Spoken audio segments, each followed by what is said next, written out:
मेरा नाम शिल्पा है। हम मिडिल क्लास लोग हैं और बहुत इज्जतदार भी। मेरा एक ही बेटा है और मैं अपने बेटे से बहुत प्यार करती हूँ। बचपन से ही हमने अपने बेटे को बहुत लाड प्यार से पाला है। मेरा बेटा अपने माता पिता से जिस चीज़ की भी ख्वाहिश करता था, हम उसको वही चीज़ लाकर दे दिया करते थे। हमने कभी भी अपने बेटे की ख्वाहिश को नहीं मारा था। मेरा बेटा बहुत खूबसूरत और पढ़ा लिखा था। मैं अपने बेटे की शादी किसी ऐसी लड़की से करना चाहती थी जो मेरे बेटे को हमेशा खुश रखे और जिसके आने से हमारे घर में खुशियां ही खुशियां फैल जाएं। मैंने सोच रखा था कि जब भी मेरी बहू आएगी, मैं उसको कभी भी बहू नहीं समझूंगी, बल्कि अपनी बेटी ही समझूंगी। जब मेरे बेटे की नौकरी लग गई तो मैं खुश हो गई थी कि अब मुझे अपने बेटे की शादी करनी थी। जब मेरा बेटा घर आया तो मैंने उससे कहा कि मैं तुम्हारी शादी करना चाहती हूँ और मैं तुम्हारे लिए रिश्ते ढूंढ रही हूँ। मेरे बेटे ने मायूसी से अपना चेहरा लटका लिया। मुझे ऐसा लगा जैसे वो अपनी शादी की बात पर खुश नहीं हुआ था। मैंने कहा, बेटा कोई बात है तो मुझे बताओ। मेरा बेटा कहने लगा, माँ, आपने और पिताजी ने मेरी जिंदगी की हर ख्वाहिश को पूरा किया है। मैं चाहता हूँ कि मैं अपनी मर्जी से शादी करूँ। मैंने कहा, हाँ बेटा, क्यों नहीं।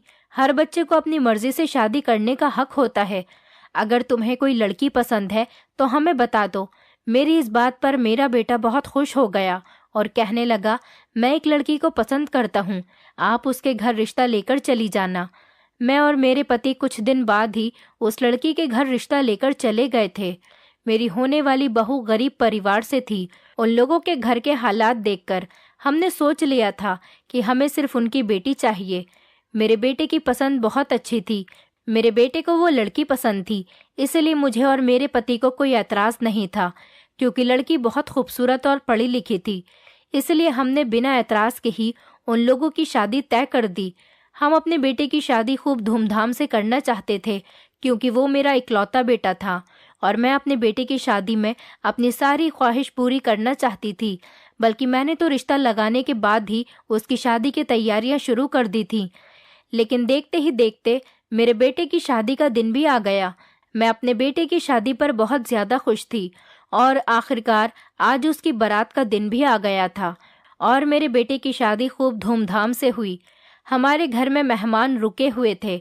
जब बहू घर आई तो सारे मेहमानों ने उसका बहुत अच्छे से स्वागत किया। मेरा बेटा अपनी पत्नी के साथ बहुत अच्छा लग रहा था और इस शादी से बहुत खुश था। शादी वाले दिन ही हमारे घर में एक अजीब सा हादसा हो गया था। मेरी बहू ने शादी की रस्में करने से इनकार कर दिया था और सीधा अपने कमरे में जाकर बैठ गई थी। मैं और मेरा बेटा एक दूसरे का मुंह देखते रह गए थे। मेरे पति का मूड भी चेंज हो गया था, लेकिन मैंने सारे मेहमानों को और अपने पति को समझाया कि आजकल की लड़कियां इन रस्मों को नहीं मानती और वैसे भी वो थक गई है, उसे आराम की ज़रूरत है। रस्में तो बाद में भी हो जाएंगी। हम लोग मेहमानों के सामने बहुत शर्मिंदा हुए थे। मेरा बेटा भी यही कहता हुआ अपने कमरे में चला गया था। मुझे अपने बेटे के कमरे में नाश्ते का सामान लेकर जाना था, लेकिन मैं बहुत ज़्यादा थक गई थी। इसीलिए मैंने नाश्ते की ट्रे नौकरानी को दे दी और वो उनके कमरे में नाश्ता रखकर आ गई। मैं आकर अपने कमरे में लेट गई। बहुत रात हो चुकी थी, सारे मेहमान भी सो गए थे। मैंने भी सोने के लिए अपनी आंखें बंद कर ली थी। अभी मुझे ठीक से नींद भी नहीं आई थी कि अचानक मेरे कमरे का दरवाज़ा बजने लगा। मैंने दरवाज़ा खोला तो मैं ये देखकर हैरान रह गई कि मेरे सामने तो मेरा बेटा खड़ा हुआ था। वो मुझसे कहने लगा, माँ, मुझे आपके कमरे में सोना है, आप मेहमान वाले कमरे में जाकर सो जाओ, मैं पिताजी के साथ बेड पर सो जाऊंगा। मैंने कहा, बेटा क्या हुआ है, तुम्हारा दिमाग तो ठीक है। अपनी शादी की पहली रात तुम अपनी नई नवेली पत्नी को अकेला कमरे में छोड़कर आ गए हो और तुम्हें यहाँ पर क्यों सोना है। मगर मेरे बेटे ने किसी बात का कोई जवाब नहीं दिया और मेरी जगह पर अपने पिता के पास जाकर लेट गया। मेरे पति पहले ही सो चुके थे। मेरा बेटा मुझसे कहने लगा, माँ, मुझे नींद आ रही है, प्लीज़ आप मेहमान वाले कमरे में जाकर सो जाओ। मैं खामोश होकर अपने घर के दूसरे कमरे में आकर लेट गई, जहाँ पर मेहमान लेटे हुए थे। मैंने सोचा कि हो सकता है पति पत्नी के बीच कोई लड़ाई हो गई हो। मैं सुबह उठते ही सबसे पहले अनिकेत के पिता को ये सब कुछ बताऊंगी कि आखिर अनिकेत अपनी नई नवेली पत्नी को छोड़कर हमारे कमरे में सोने के लिए क्यों आ गया था। सुबह जैसे ही उठकर मैं अपने कमरे में आई, मैंने देखा कि सुबह के 6 बज रहे थे। मेरे पति तो अपनी जगह पर ही सो रहे थे, लेकिन मेरा बेटा बेड पर मौजूद नहीं था। मैं अपने मन में सोच रही थी कि अनिकेत इतनी सुबह ही अपनी पत्नी के पास चला गया। फिर जब मेरे पति भी सोकर उठ गए तो मैंने उनको इस बारे में बताया, तो वो कहने लगे कि तुम फिक्र मत करो, जब मेहमान अपने घर चले जाएंगे तब मैं उससे इस बारे में बात करूंगा। वो भी बहुत परेशान हो गए थे। कहने लगे शायद दोनों के बीच झगड़ा हो गया होगा, लेकिन उसके बाद ऐसी नौबत ही नहीं आई थी। बहू और मेरे बेटे का बिहेवियर बहुत अच्छा लग रहा था। उन दोनों को देखकर लग ही नहीं रहा था कि उनके बीच रात को कुछ हो गया था।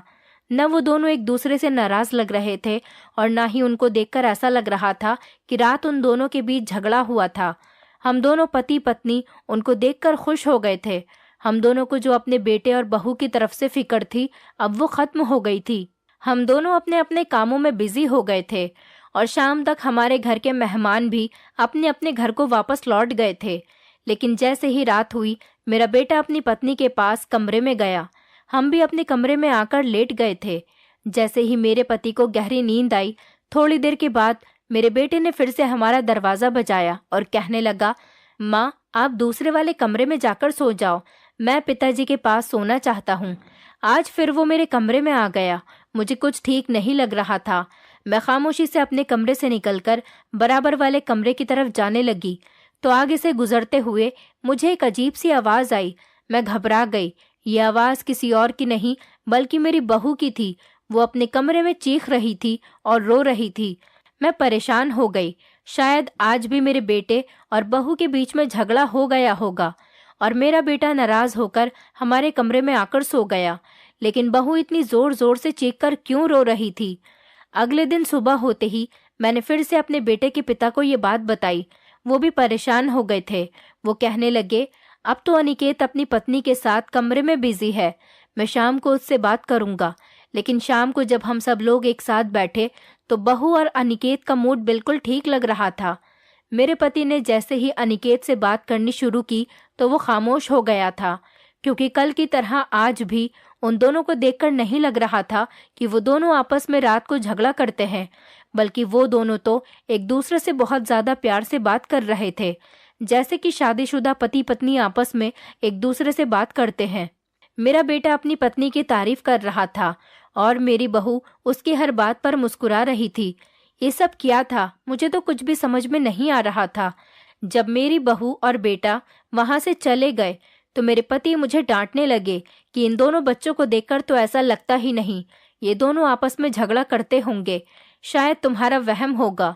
मैंने कहा, अगर वहम होता तो अनिकेत रोज आपके पास जाकर कमरे में क्यों सोता? मेरे पति कहने लगे, शायद उन दोनों के बीच कोई पर्सनल मैटर हो, इसलिए वो मेरे कमरे में आकर मेरे पास लेट जाता हो। लेकिन मेरी कुछ समझ नहीं आ रहा था। मेरे बेटे का बिहेवियर रात को कुछ और होता था और सुबह को उठते ही दोनों का बिहेवियर अचानक ही बदल जाता था। हो सकता है शायद सुबह को उन दोनों की नाराजगी खत्म हो गई होगी। मेरे दिमाग में बस यही बातें घूम रही थीं। रात के टाइम पर मेरा बेटा बहू को घुमाने के लिए ले गया। उन दोनों ने कहा कि वो बाहर ही एक साथ डिनर करेंगे।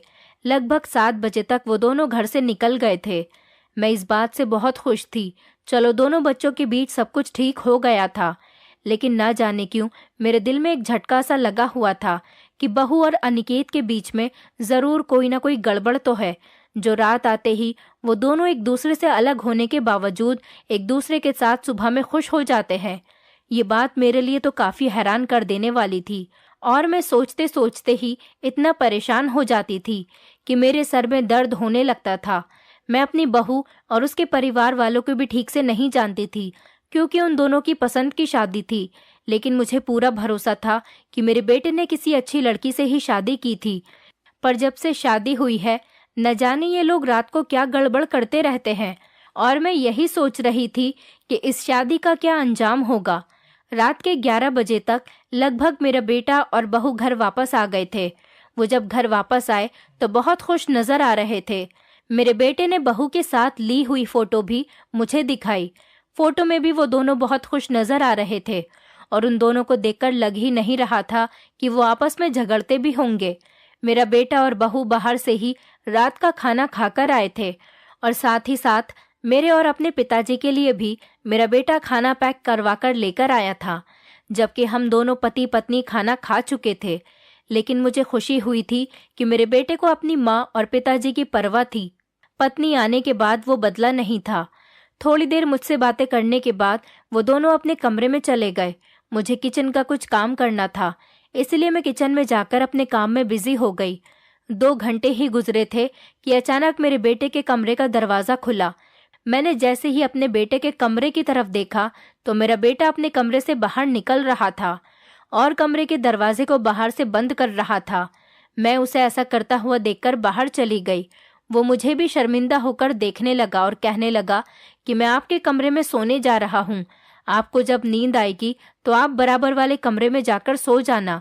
मतलब आज भी वो अपनी पत्नी को कमरे में छोड़कर मेरे कमरे में सोने चला गया था। मुझे बड़ी हैरत होती थी कि मेरी बहू अपने पति को कमरे से जाने क्यों देती है। कमरे का झगड़ा कमरे के अंदर भी तो रखा जा सकता है। आखिर ये दोनों ऐसा क्या कर रहे थे? जब वो दोनों कमरे के अंदर गए थे तो उनका मूड बहुत अच्छा था और फिर उनके कमरे में से लड़ने की भी आवाज नहीं आई थी, जिस बिना पर मैं ये समझती कि उनका आपस में कोई झगड़ा हो रहा है। वो दोनों तो बड़ी खामोशी और प्यार के साथ अपने कमरे में चले गए थे। आखिर ये सब चल क्या रहा था और इसमें क्या राज था? मैंने आज अपने कमरे में जाना ठीक नहीं समझा था। मैं हॉल में ही सोफे पर लेटकर सोने लग गई थी, लेकिन अचानक मुझे बहू के चीखने की आवाजें आने लगी और वो जोर जोर से रो रही थी। मैंने सोचा शायद अपने पति को कमरे से निकलने के बाद बहू को पछतावा हो रहा होगा, इसी वजह से वो इतनी बुरी तरह से रो रही है। फिर मैंने सुबह उठते ही देखा कि मेरा बेटा अपने कमरे में वापस जा रहा था और कुछ देर के बाद वो दोनों खुशी खुशी नाश्ता करने के लिए अपने कमरे से बाहर निकले। उन दोनों को देखकर लग ही नहीं रहा था कि ये एक दूसरे से नाराज हैं, बल्कि वो तो एक दूसरे से हंसी मजाक कर रहे थे। नाश्ता करने के बाद मेरे बेटे ने कहा, माँ, मैं स्वाति को उसके मायके लेकर जाना चाहता हूँ। वो शाम तक वापस आ जाएगी। मैं उसको छोड़ने जा रहा हूँ। मैंने उन दोनों को परमिशन दे दी और वो दोनों चले गए। मेरा बेटा तो बहू को छोड़कर थोड़ी देर में ही वापस आ गया था। जब वो आकर मेरे पास बैठा तो मैंने उससे बात की और कहा कि ये तुम दोनों के बीच में क्या हो रहा है? अगर तुम उस लड़की के साथ खुश नहीं हो तो तुमने शादी ही क्यों की थी? रोज रात को तुम दोनों अजीब तरह का तमाशा घर में लगा लेते हो। तुम्हारी पत्नी इतनी ज्यादा बुरी आदत की है कि रात को वो तुम्हें अपने कमरे से बाहर निकाल देती है और तुम खामोशी से निकलकर मेरे कमरे में आ जाते हो। मेरी बात सुनकर मेरा बेटा घबरा गया था और बात को टालने की कोशिश करने लगा। कहने लगा, नहीं माँ, ऐसी कोई बात नहीं है, आपको गलतफहमी हो रही है। वो मेरी बात पर साफ मुकर रहा था, लेकिन उसने मुझे अपनी लड़ाई की वजह नहीं बताई। मुझे कोई गलतफहमी नहीं हो रही थी, बल्कि मुझे लग रहा था कि इन दोनों के बीच जरूर कुछ गलत चल रहा है। इन लोगों की शादी को धीरे धीरे 15 दिन हो गए थे, लेकिन हर रोज वही तमाशा लगा रहता था। जिस दिन से मेरे बेटे की शादी हुई थी वो मेरे कमरे में ही सो रहा था और मुझे पास के कमरे में सोना पड़ता था। इस बात पर मेरे पति भी उससे कुछ नहीं कहते थे। उनका कहना था कि हो सकता है पति पत्नी का आपस का पर्सनल मैटर है, इस वजह से वो दोनों एक दूसरे के साथ नहीं सोते। अगर वो दोनों झगड़ा करते तो एक दूसरे के साथ इतना ज्यादा खुश नहीं होते। मेरे पति कहते थे कि उन दोनों को देखकर लगता ही नहीं कि वो दोनों आपस में झगड़ा करते होंगे। बस तुम्हें ये गलतफहमी रहने लगी है। न जाने तुम अपने दिमाग में बच्चों के लिए क्या क्या सोचती रहती हो। मैं बड़ा परेशान हो गई थी कि आखिरकार मैं क्या करूं। बहू के कमरे से सारी रात चीखने चिल्लाने की आवाजें आती रहती थी। बेटे से पूछने की कोशिश की तो उसने साफ मना कर दिया। मैंने अपनी बहू से भी पूछा कि तुम ऐसा क्यों कर रही हो, मगर उसने भी मुझे कुछ नहीं बताया। मैंने उसको इस बात पर बहुत डांटा भी कि अगर तुम्हें मेरे बेटे से शादी करनी ही थी तो फिर उसके साथ खुश रहो और सुखी सुखी अपनी जिंदगी गुजारो। इस तरह से करने की क्या जरूरत है। मैंने अपनी बहू को बहुत सारी बातें सुनाई थी, लेकिन उसने मेरी किसी बात का कोई जवाब भी नहीं दिया था। वो सिर्फ खामोश बैठी हुई मेरी बातें सुनती रही। मुझे उस पर और भी ज्यादा गुस्सा आ रहा था कि अगर मैं बहू से कोई बात पूछ रही हूँ तो वो मुझे मेरी बात का जवाब नहीं दे रही। दूसरी तरफ मेरे बेटे का बिहेवियर भी यही था। दोनों ही मिलकर सच बताने के लिए तैयार ही नहीं थे और रात को अलग अलग कमरों में सो जाते थे। और जब सुबह उठते तो इनमें आपस में इतनी ज्यादा मोहब्बत होती कि जिसे देखकर कोई कह ही नहीं सकता कि बहू अनिकेत को कमरे से बाहर भी निकाल सकती है। दोनों रोज शाम को घूमने भी जाते थे और फिर घर को डिनर करके ही वापस लौटते थे। आस पड़ोस के लोग भी उनकी मोहब्बत की तारीफ किया करते थे, लेकिन उन्हें क्या पता था कि रात को यहाँ पर क्या तमाशा होता है। ये तो सिर्फ मैं जानती थी कि मैं किस दुख से गुजर रही थी। मैं बहुत ज्यादा परेशान रहने लगी थी, लेकिन बहू मुझसे यही कहती थी कि माँ जी, हमारे बीच में किसी तरह की कोई नाराजगी नहीं है, आपको फिक्र करने की कोई ज़रूरत नहीं, हम अपने मैटर खुद सॉल्व कर लेंगे। मगर वो मुझे बताने के लिए तैयार क्यों नहीं थी कि वो ऐसा क्यों करती है। उधर मेरा बेटा भी यही कहता कि मुझे अपनी पत्नी से कोई परेशानी नहीं, लेकिन मुझे कहीं न कहीं अपने बेटे पर शक होने लगा था।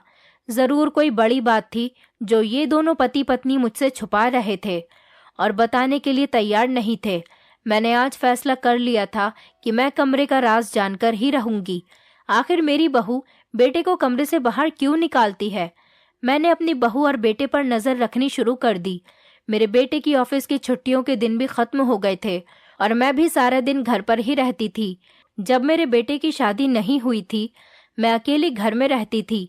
इसी वजह से मैं पड़ोस में अपनी सहेली के घर चली जाती थी और थोड़ा वक्त वहां गुजार कर आती थी।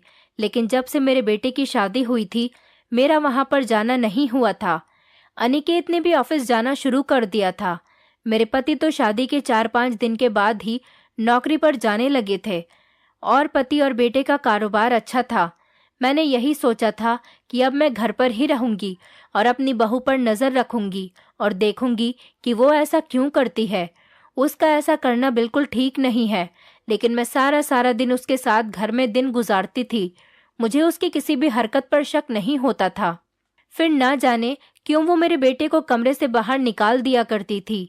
एक दिन मैंने सोचा कि मेरा बेटा जब अपने कमरे में जाएगा तो मैं उन दोनों के बीच की बातें सुनूंगी और कमरे की खिड़की से झांक कर देखूंगी कि वो दोनों आपस में क्या करते हैं। वो दोनों पहले तो इधर उधर की बातें कर रहे थे। मुझे लगा शायद उन दोनों के बीच सब कुछ ठीक है। मैं पीछे पलटकर अपने कमरे की तरफ आने ही लगी थी कि इतनी देर में जब मैंने अपने बारे में बात होती सुनी तो मैं उन दोनों की बात सुनकर रुक गई और बात को गौर से सुनने लगी।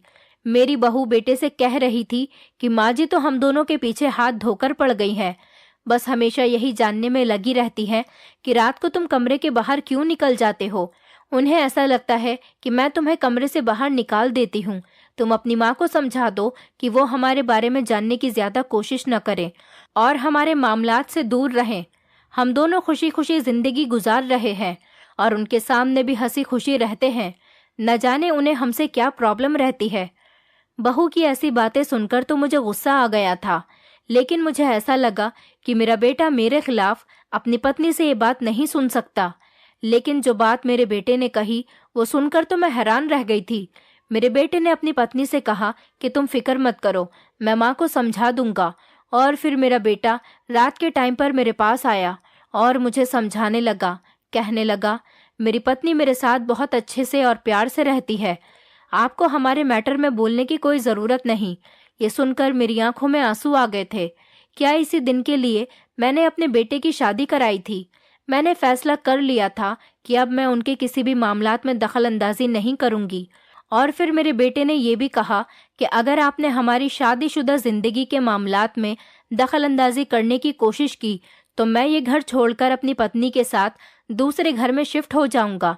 ये बात सुनकर तो मैं रोने लगी थी और तभी से मैंने सोच लिया था कि वो दोनों अपना अच्छा बुरा खुद जानते हैं। जब वो दोनों अपनी जिंदगी में खुश हैं तो मेरा बोलने का कोई मतलब ही नहीं बनता। लेकिन मेरे बेटे और बहू का रोज का वही रूटीन बना हुआ था। मैं दूसरे वाले कमरे में शिफ्ट हो गई थी और मेरे पति के साथ मेरा बेटा सोता था। मैं चाहती तो अपने बेटे से भी कह सकती थी कि तुम बराबर वाले कमरे में सो जाया करो, लेकिन अब मैंने उससे ज्यादा बातचीत करना छोड़ दिया था। इसीलिए मैं मजबूरी में अपनी जगह अपने बेटे को देकर बराबर वाले कमरे में सोने लगी थी। लेकिन मुझे ये भी टेंशन होती थी कि बहू सारी सारी रात चिल्ला चिल्ला कर रोती है। लेकिन अब मैंने इस बारे में ज्यादा सोचना बंद कर दिया था। मैं बहू से भी ज्यादा बात नहीं किया करती थी। एक दिन मेरे पड़ोस में रहने वाली सहेली मुझे अपने साथ मार्केट लेकर चली गई। मैं रिक्शा में बैठी हुई थी और हम मार्केट से वापस आ रहे थे। तभी अचानक मेरी नज़र सड़क पर चलती हुई लड़की पर गई। वो लड़की कोई और नहीं बल्कि मेरी बहू स्वाति थी और उसके साथ एक उम्र दराज आदमी भी मौजूद था। ये आदमी उसका पिता या भाई तो नहीं था। रिक्शा चला गया था, वरना मैं ध्यान से देखती मेरी बहू के साथ कौन था। जब मैं घर पहुंची तो मेरे जाने के 10 मिनट बाद ही बहू भी घर पर आ गई थी। मैंने अपनी बहू से पूछा, स्वाति तुम कहाँ पर गई थी? तो वो कहने लगी कि मैं अपने मायके गई थी और अभी रिक्शा में बैठकर यहाँ पर आई हूँ। लेकिन मैंने सोचा कि स्वाति तो मुझे पैदल आती हुई नजर आ रही थी, इसका मतलब वो मुझसे झूठ बोल रही थी। मेरी आंखों ने कुछ गलत नहीं देखा था। मैंने खुद स्वाति को पैदल आते हुए उस उम्रदार आदमी के साथ चलते हुए देखा था और स्वाति कह रही थी कि वो रिक्शा में बैठकर यहाँ पर आई है। लेकिन मेरे दिल में अजीब अजीब ख्यालात आ रहे थे। मुझे ऐसा लग रहा था स्वाति मुझसे बहुत बड़ा झूठ बोल रही है। कुछ दिन बाद जब मैं मंदिर गई तो फिर से मैंने रास्ते में स्वाति को उसी आदमी के साथ चलते हुए रास्ते पर देखा था। अब तो मुझे पक्का यकीन हो गया था कि स्वाति मेरे बेटे के साथ कुछ गलत कर रही है और उसे धोखा दे रही है। इसने मेरे बेटे से ना जाने क्यों शादी की थी, जब चोरी चुपके उसे इस आदमी से मिलना था। मैं समझ गई थी कि स्वाति ने किसी न किसी मजबूरी में आकर ही अनिकेत के साथ शादी की है, क्योंकि उसने अभी तक मेरे बेटे को दिल से एक्सेप्ट नहीं किया था।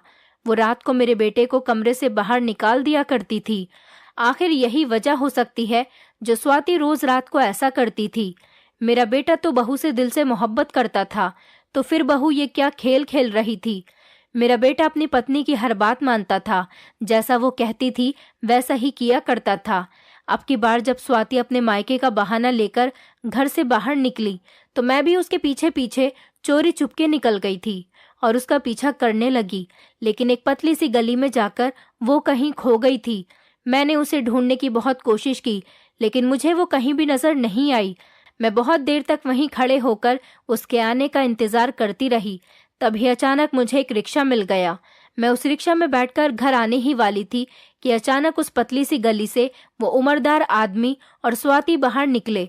वो दोनों आपस में कुछ बातें करते हुए आ रहे थे। तभी मैंने अपना मोबाइल निकाला और उनकी वीडियो अपने मोबाइल में रिकॉर्ड करने लगी। उनकी वीडियो मैंने अपने पास सबूत के तौर पर सेव कर ली थी, ताकि ये वीडियो मैं अपने बेटे को दिखा सकूं। लेकिन सिर्फ एक वीडियो ही मेरे लिए काफ़ी नहीं थी। मुझे और भी सबूत इकट्ठे करने थे, ताकि मैं स्वाति का पर्दाफाश कर सकूं। मैं बैठे बैठे अपने दिमाग पर जोर डालकर गहराई के साथ सोच रही थी। तभी मेरे दिमाग में एक आइडिया आया कि मुझे देखना होगा कि मेरी बहू कमरे के अंदर क्या करती है। इसलिए मुझे उसके कमरे के अंदर किसी तरह से जाना होगा। मैं देखना चाहती थी कि रात को मेरे बेटे और बहू के बीच में ऐसा क्या होता है जो मेरा बेटा कमरे से बाहर निकल जाता है और मेरी बहू चीख चीख कर रोती है। आज मेरे बेटे की छुट्टी थी और वो अपनी पत्नी को लेकर बाहर घूमने गया हुआ था। उन दोनों के आने से पहले ही मैं उनके कमरे में जाकर छुप गई, ताकि जान सकूं कि कमरे में आने के बाद ये दोनों क्या करते हैं। हमारे कमरे का एक बैक साइड का दरवाजा बराबर वाली गली में खुलता था, जो मेरे बेटे के कमरे में ही था। मुझे यकीन हो गया था कि जरूर या तो मेरी बहू उस आदमी से फोन पर बातें करती है या फिर रात बीच में उसे मिलने के लिए बुलाती होगी, इसलिए दरवाजा भी खुला रहता है। मुझे अपने बेवकूफ बेटे पर गुस्सा आया, जो इस लड़की से पागल बन रहा था और ये लड़की उसे बेवकूफ बनाए जा रही थी। बल्कि इस लड़की को तो मेरे बेटे में कोई इंटरेस्ट ही नहीं था, तभी तो वो उसकी कदर भी नहीं करती थी। मैं आज अपनी बहू को रंगे हाथों पकड़ना चाहती थी और मेरे मोबाइल में वो वीडियो भी मौजूद थी। रात के 11 बज रहे थे जब मेरा बेटा और बहू कमरे के अंदर दाखिल हुए। कुछ देर तक तो वो बैठकर आपस में बातें करने लगे। उनकी बातों से ऐसा नहीं लग रहा था कि उनके बीच झगड़ा होता है। लगभग 1 घंटे तक वो दोनों प्यार भरी बातें करते रहे। मैं उन दोनों की इन बातों पर कोई ध्यान नहीं दे रही थी और चोरी चुपके अलमारी के दरवाजे के पीछे खड़ी हुई थी। मैं तो बस यही चाहती थी कि स्वाति की सच्चाई मेरे बेटे के सामने खुलकर आ जाए। रात के 12:30 बज चुके थे। मेरे बेटे ने बहू से कहा, अब उनके आने का टाइम हो गया है, अब मुझे जाना होगा। मेरे बेटे ने अपनी पत्नी को गले लगाया और उसका माथा चूमते हुए कहने लगा कि मैं जा रहा हूँ, तुम अपना ख्याल रखना। वो दरवाजे से बाहर निकल गया। उसके बाहर निकलते ही मेरी बहू ने किसी को कॉल लगाई। मेरा अंदाजा बिल्कुल सही था। मेरी बहू कुछ तो गलत कर रही थी जिससे मैं अनजान थी, और शायद मेरा बेटा भी। मुझे अपना शक सही होता नजर आ रहा था। मेरी बहू उस आदमी के साथ मिली हुई थी, लेकिन न जाने वो क्या करना चाह रही थी। वो बहुत देर तक फोन पर बातें करती रही, लेकिन मुझे फोन पर बातें करने की आवाज ठीक से सुनाई नहीं दे रही थी। कुछ देर बाद ही घर के अंदर जो दरवाजा था, उस दरवाजे पर दस्तक हुई। मैं घबरा गई थी, क्योंकि उस दरवाजे से कोई भी अंदर नहीं आता था। मेरी बहू ने जब दरवाजा खोला तो मैं हैरान रह गई कि ये तो वही आदमी था जिसको मैंने उसके साथ रास्ते में चलता हुआ देखा था। मुझे अपनी बहू पर बहुत गुस्सा आ रहा था कि रात के टाइम पर बंद कमरे में उसने किसी गैर मर्द को बुलाया था, जो कि ना उसका कोई रिश्तेदार था और ना ही उसका पति था।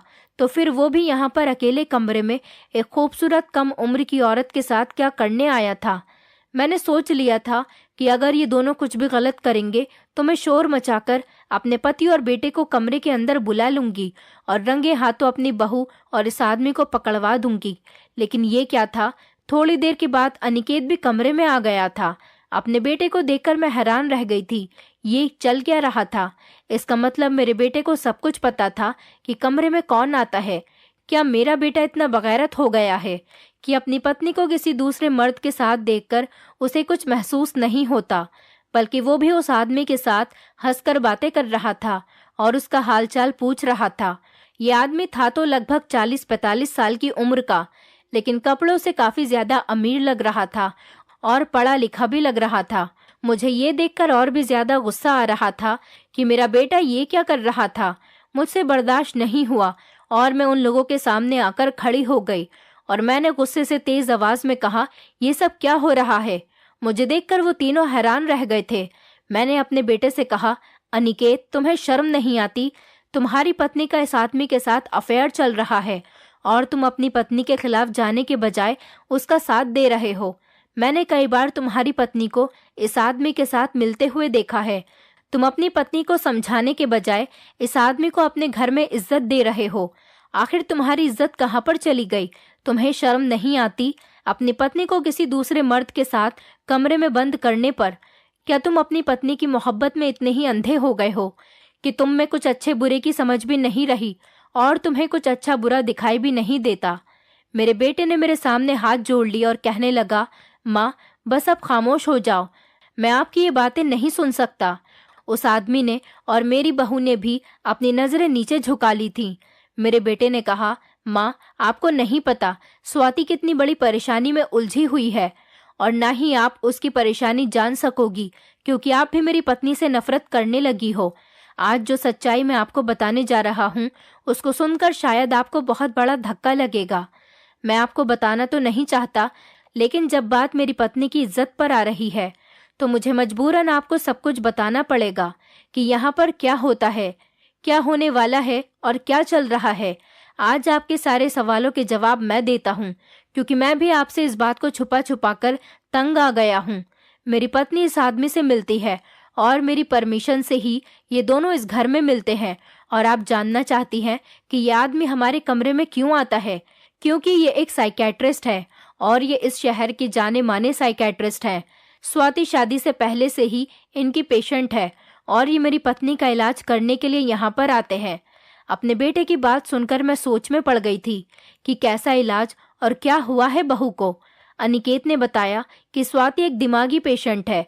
इसके पिता शादी से पहले स्वाति का इलाज नहीं करवा सकते थे, क्योंकि उनके पास इतने पैसे ही नहीं थे कि वो बड़े डॉक्टर से स्वाति का इलाज करवा सके।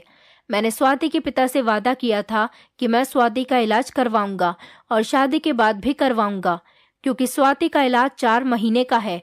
स्वाति दिमागी मरीज है, पहले बहुत ज्यादा थी, लेकिन अब ट्रीटमेंट होने से धीरे धीरे ठीक हो गई है। ये डॉक्टर सुमित शर्मा हैं, ये शहर के बहुत बड़े साइकेट्रिस्ट हैं।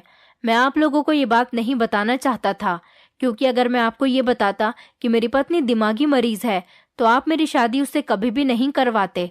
आपको भी ऐसा ही लगता कि स्वाति पागल है, जबकि ऐसा नहीं है। वो पागल नहीं, बस कभी कभी उसको दौरे पड़ जाते हैं, जिसकी वजह से उसकी तबीयत खराब हो जाती थी। लेकिन मैं नहीं चाहता था कि आप स्वाति को पागल समझें और उससे मेरी शादी ना होने दें, इसीलिए मैंने आपसे ये बात छुपा कर रखी थी।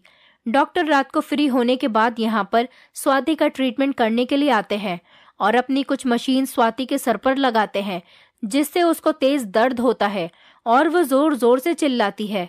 मैं उसको इस तरह से तकलीफ में नहीं देख सकता था, इसलिए मैं कमरे से रोज बाहर निकलकर आपके कमरे में सोने के लिए चला जाता था।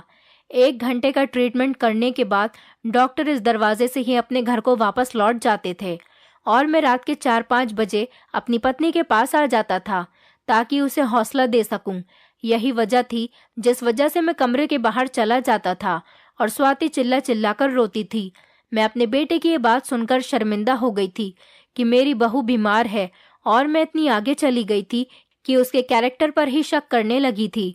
मैंने अपनी बहू को गले से लगा लिया और उससे माफ़ी मांगने लगी, लेकिन मैंने अपने बेटे से कहा कि क्या तुम्हें अपनी माँ पर भरोसा नहीं? अगर तुम मुझे स्वाति की हालत के बारे में बताते तो मैं खुद अपनी बहू का इलाज करवाती। मैंने हमेशा तुम्हारी खुशी के आगे हार मानी है। मैं कभी भी स्वाति को पागल नहीं समझती बेटा। माँ ने डॉक्टर से भी माफ़ी मांगी और कहने लगी कि मेरी बहू कब तक ठीक हो जाएगी। डॉक्टर ने बताया कि आपकी बहू अब काफ़ी हद तक बेहतर हो चुकी है, बस कुछ दिन का ट्रीटमेंट और है, फिर ये बिल्कुल ठीक हो जाएगी। ये सुनकर मुझे बहुत खुशी हुई। अब मैं खुद अपनी बहू का इलाज करवा रही हूँ और जब रात को डॉक्टर साहब उसका ट्रीटमेंट करने आते हैं तो मैं अपनी बहू के साथ बैठकर उसका हौसला बढ़ाती हूँ। अब मेरे घर में सब कुछ ठीक चल रहा है क्योंकि अब मेरे सामने अपनी बहू बेटे की हकीकत खुलकर आ गई है। मेरी बहू अब ठीक हो गई है और मेरे दोनों ही बच्चे बहुत खुश हैं। मेरे पति को जब ये बात पता चली थी तो उन्होंने भी मुझे ही डांट लगाई थी। उन्होंने कहा कि मैंने तो तुमसे पहले ही कहा था बच्चों के बीच कुछ पर्सनल मैटर होगा, लेकिन तुम मानने के लिए तैयार ही नहीं थी। मैंने सोचा जो होता है अच्छे के लिए ही होता है। अब हमारी फैमिली हंसी खुशी घर में रहती है और मेरी बहू अब प्रेग्नेंट भी है। मैं अपने परिवार के साथ बहुत खुश हूँ। दोस्तों, उम्मीद करती हूँ आपको हमारी कहानी पसंद आई होगी। कहानी पसंद आई है तो वीडियो को लाइक करें, चैनल पर नए हैं तो चैनल को सब्सक्राइब करें और हाँ, नोटिफिकेशन बेल को ज़रूर दबाएं ताकि अगली अपडेट सबसे पहले आपको मिले।